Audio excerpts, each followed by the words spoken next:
Today, we will dive into part 2 of the story. The link to part 1 is located in the description. The race inhabiting the region offers to transform his companion Alyalu into an ultimate weapon necessary to vanquish the demon lord, but it necessitates her sacrifice. Rastardi and Nash are unsettled by this revelation, while Alyalu struggles to come to terms with it. In response, the group intervenes, or at least attempts to do so.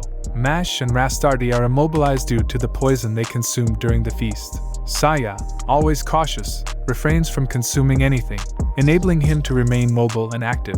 He swiftly dispatches the guards and advises Alyalu to abandon the notion of sacrificing herself, as he requires her assistance as a carrier. He adds that even without the demon-slaying sword, they will find a way to confront the demon lord. Levi undergoes a transformation, becoming a colossal dragon, and launches an assault on Saya. However, Saya emerges victorious, rescuing Alyalu from her sorrowful fate and making Levi the sacrificial offering instead. He then creates a counterfeit sword by utilizing a droplet of Alyalu's blood, declaring it to be the demon's slaying sword, to alleviate everyone's concerns. Rastardi sees through the deception and confronts him privately, but he implores her not to disclose it, emphasizing the need to discover an alternative approach to defeat the demon lord. Upon their return from the dragon lair, Saya and his group encounter human soldiers. The soldiers beseech the hero's aid in defending a nearby fortress currently under attack by demon Beelzebub and his swarm of demon flies. Arriving at the scene, they witness the flies decimating the human soldiers. Realizing they lack effective means of aerial combat, Saya and his group merely observe and await an opportune moment. Once the battle concludes, they rendezvous with the surviving humans and their commander, Rosalie. They convene at her castle to discuss the situation. Learning about the circumstances, Saya determines the need for training, whereas Rosalie insists on an immediate assault against the demons. A heated argument erupts between them, and Rosalie attempts to slap Saya. Instead of accepting it, Saya counters with his own slaps. Frustrated, Rosalie exclaims that she will proceed alone, while Saya and his group return to the Divine Realm. In the Divine Realm, they seek out Midas, the goddess of archery, who consents to train Saya, enabling him to combat the airborne adversaries. Adanella discovers Saya's presence in the Divine Realm and confronts him, driven by a determination to avenge the harsh rejection. However, Saya easily pacifies her with a gentle pat on the head. Bash and Alyalu experience the removal of the seals on their powers by Ariadoa, unlocking further aspects of their potential. Alyalu gains the ability to cast supportive magic that accelerates or decelerates her targets, while Mash enhances his control over his draconic transformation, originally acquired from other dragon newts. When Ariadoa hears that Saya is being trained by Midas, she gets worried that he might be in danger, telling Rastardi that Midas is notorious for being a nymphomaniac who abducts and sexually devours summoned heroes. Upon receiving news, Rastardi swiftly rushes to Saya and confirms the validity of the warning. In her final trial, Midas attempts to seize and consume him alive, while he must employ the magical bow skill he acquired to halt her. Mash and Alyalu arrive slightly later, diverting Midas' attention towards the young boy. Saya anticipated this and successfully immobilized Midas against a nearby tree with enchanted arrows, affirming his state of readiness. They return to the fortress to confront Beelzebub, only to discover that Rosalie proceeded alone, prompting them to hasten after her.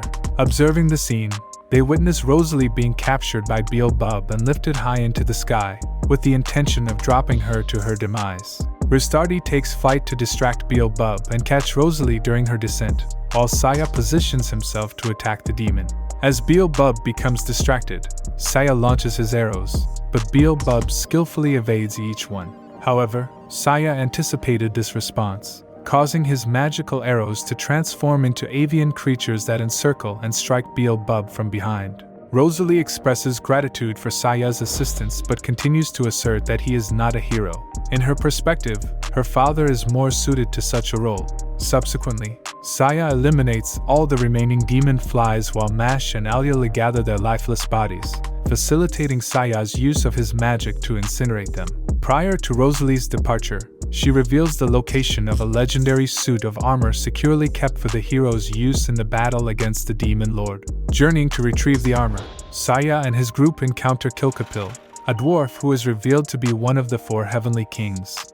Kilkapil, a summoner, summons a monster that devours the legendary armor, resulting in its complete destruction. Additionally, he sacrifices all the villagers, including his wife and child, in preparation for his ultimate summoning, which requires his own life and leads to the summoning of the most powerful being yet, an hyper-conceptual reaper named Krastianos. Saya's group swiftly realizes their inability to overcome this creature, prompting Ristardi to open a portal to the Divine Realm as their means of escape. The Reaper pursues, appearing within the Divine Realm as well. Other deities obstruct its path, attempting to defeat the unwelcome entity, but none can withstand its might. Saya devises a plan and leads the Reaper to Valkyrie, disrupting her serene respite.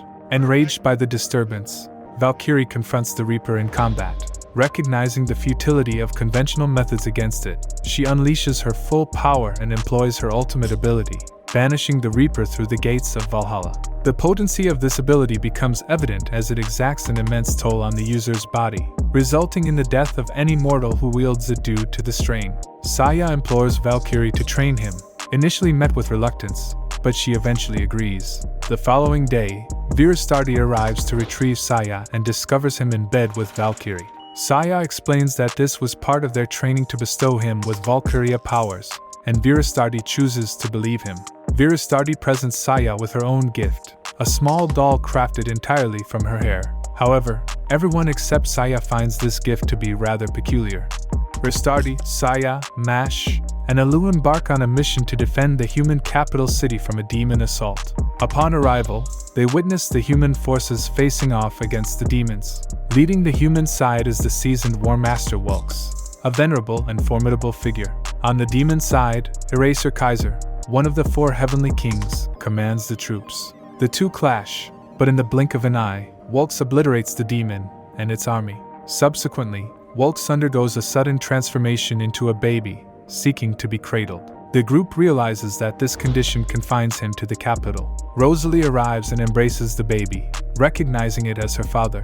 After reaching the castle, Rosalie provides an explanation, detailing how her father Wulks led the assault against the Demon King in the past but developed this condition along the way. Once Wulks reverts to his original form, he properly introduces himself to Saya and the group. While conversing, a messenger delivers news of the return of surviving demons. Saya, Mash, and Aliula set out to confront them, while Ristardi accompanies Wulks to the cathedral. Within the cathedral, Wulks reveals his true intentions to Ristardi, divulging the Demon Lord's ability to permanently kill gods and heroes using a power known as Chain Destruction, which fractures their original souls. He proceeds to unsheath a sword imbued with the Chain Destruction powers, the God Eater. Wulks recounts his encounter with the Demon Lord during the assault, wherein the overwhelming power forced him into complete submission, akin to a child surrendering to their father. Hence, the reason for his transformation into a baby when facing demons. As Ristardi stands on the brink of being struck down by Wulks, Saya, Mash, Aliulu, and Rosalie arrive, their arrival prompted by Saya's overly cautious approach. Saya rescues Ristardi and confronts Wulks in a fierce battle. Wulks ingests a pill that transforms him into a formidable demon, increasing his strength. The fight is arduous, and Saya must give his all, but he ultimately gains the upper hand and emerges victorious, thanks to the Valkyria abilities he acquired. Wulks is defeated and reverts to his human form, apologizing to Rosalie before passing away. Saya decides to offer everyone some respite, urging them to take time to relax and have fun before resuming their training. This uncharacteristic suggestion excites Ristardi, Mash, and Aliulu, who eagerly embrace the opportunity for enjoyment. Upon returning from their shopping excursion to find Saya, they realize he is nowhere to be found. Uncertain of what to do, Ristardi ventures into the Divine Realm and seeks assistance. Eridor determines that it is time to disclose something to Ristardi, leading her to the chamber where the true souls of the gods reside. There, they encounter Isha once again, who reveals that Saya set out for the Demon Lord's castle the moment they separated. Ristardi is perplexed by his actions, but Isha explains that he did it to keep them all out of harm's way.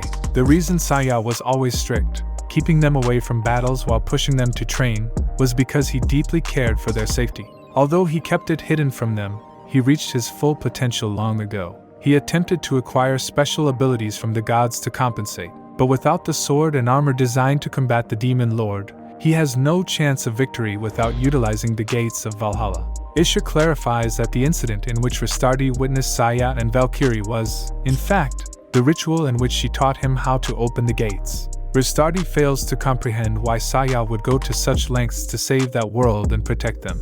It is then that Ristardi's past is unveiled, revealing her life before she became a goddess. She was once a human named Tiana, embarking on adventures alongside Colt and Saya. During that time, Saya was summoned and supported by the goddess Eridoa. The four of them traversed the world known as Exphoria, which presented a challenging difficulty level of B. The Saya of that era was impulsive, charging into battles without proper preparation in an attempt to swiftly resolve the issue with the demon lord on that world.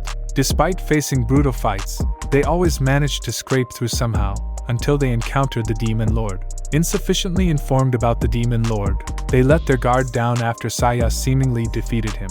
Unbeknownst to them, the demon lord possessed another life, which he utilized to launch a sudden attack, killing Colt first and then Eridoa. Sensing that Tiana was carrying Saya's child, the demon lord took pleasure in torturing and devouring her before killing them both. As a goddess, Eridoa swiftly recovered in the divine realm, but she never ceased blaming herself for being an inadequate guide to Saya.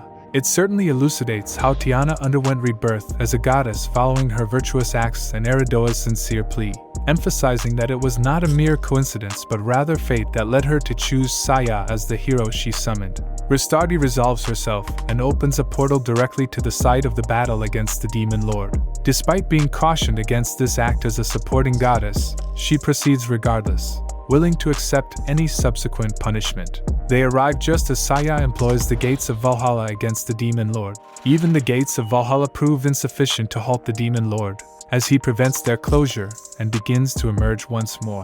Saya combines the material from the gates of Valhalla with the hair doll gifted by Ristardi to synthesize a new sword, which proves effective in inflicting harm upon the demon lord. With this, he forces the demon lord to retreat behind the gates, enabling their closure. The toll of using the gates takes its toll on Saya, and Ristardi must activate all of her divine powers to keep him alive. Once again surpassing the boundaries of the assistance she is permitted to provide, she disregards the consequences. Thanks to her efforts, Saya is saved, but their celebration is short-lived as the sealed gates of Valhalla suddenly burst open. The demon lord, determined to annihilate the world with his power, begins to charge up, prompting Saya to summon another gate of Valhalla. This larger and more powerful gate appears, swallowing the smaller gates and entrapping the demon lord within, banishing him into the eternal void. However, no amount of Ristardi's healing can prevent Saya from succumbing to death this time. As his body disintegrates from the toll, he gazes into Ristardi's eyes and recollects their time together in his previous life with Tiana, finally realizing her true identity all along. With a relieved smile on his face, he expresses his joy in being able to save her this time before shattering into tiny fragments and vanishing before her eyes. After bidding farewell to Mash and Alyalu, Ristardi returns to the divine realm. In her chambers, she broods, utterly inconsolable. One day, Eridoa arrives to escort her, as it is time to face the consequences of her excessive use of divine powers. On the way to Ishur, she encounters Adanella, Cerseus, Midas, and Valkyrie, who attempt to uplift her spirits. Upon reaching Ishur, she receives her punishment. Ristardi is assigned the task of saving Exphoria, her own world that has already witnessed the hero's failure, resulting in the demon lord becoming a formidable SS-level challenge. Additionally, she will be deprived of her healing abilities during the mission, and failure will result in the permanent loss of her status as a goddess. Eridoa objects, citing the impossibility of such a task, but Ishur interrupts, explaining how the second, more potent Valhalla gate absorbed the demon lord's chain destruction power into the void. Consequently, Ishur makes an exception and grants Ristardi permission to summon Sail once again to fulfill her new quest. Thank you for sticking around until the end. If you enjoyed the content, please give it a like as it greatly supports us. Comment if you would like a part 3.